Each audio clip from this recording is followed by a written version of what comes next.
We are back for What's Up This Week from Do This, Not That. This is our short episode where we break down what is going on this week in business and life and marketing.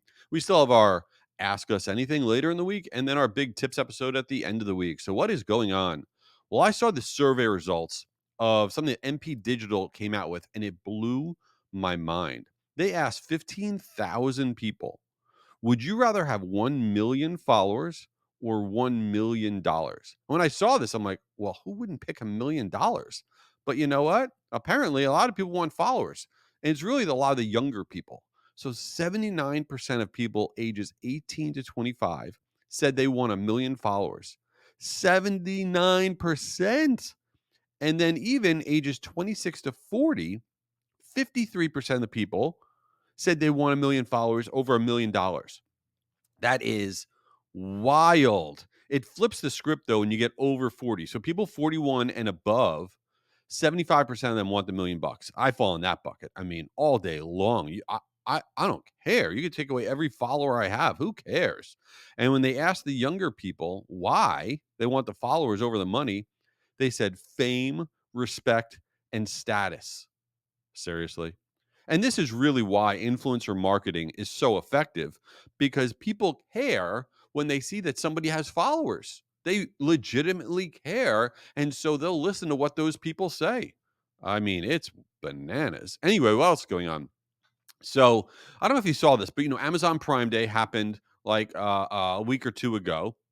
And TikTok was trying to jump into the mix and have their own big sale thing.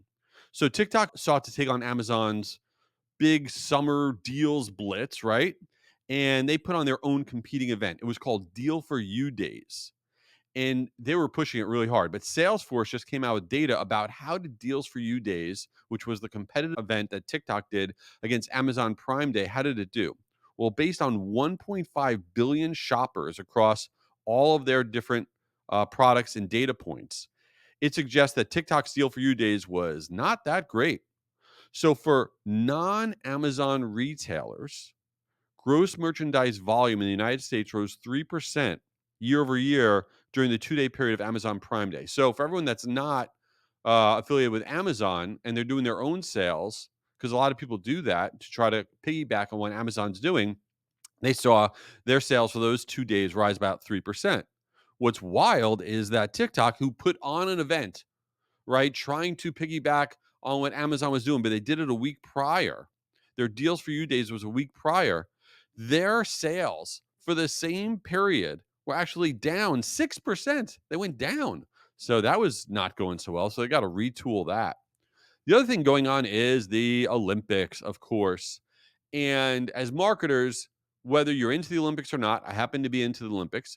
It's a major event. It's also a major marketing event.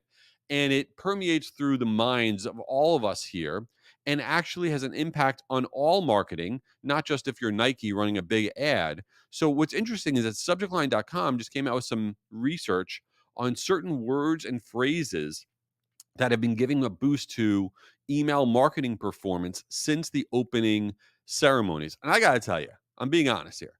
This feels a little cheesy. But you know what? Sometimes cheesy wins in marketing. So I'll roll with cheesy all day long. So, what do I mean by that?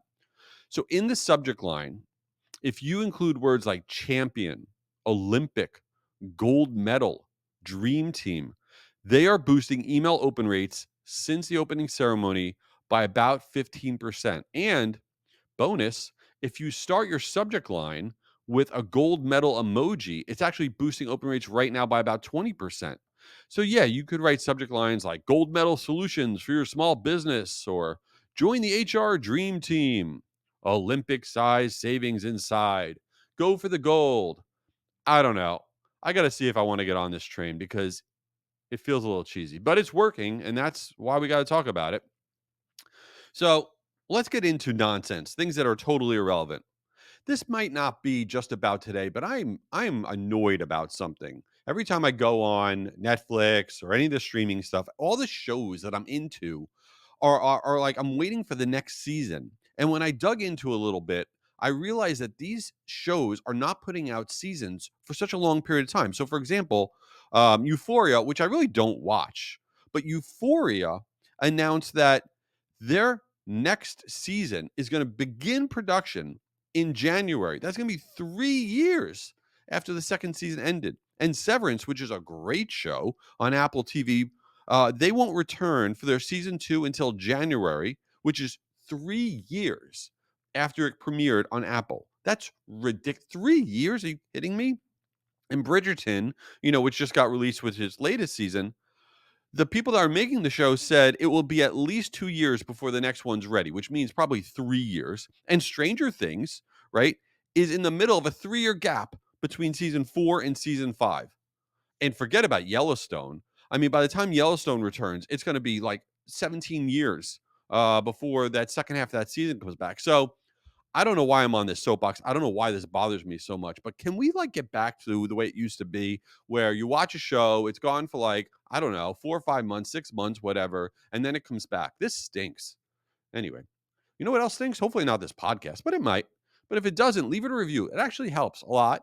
And follow the show because you're awesome. And check out our Ask Us Anything later in the week. Thanks for being here. Later.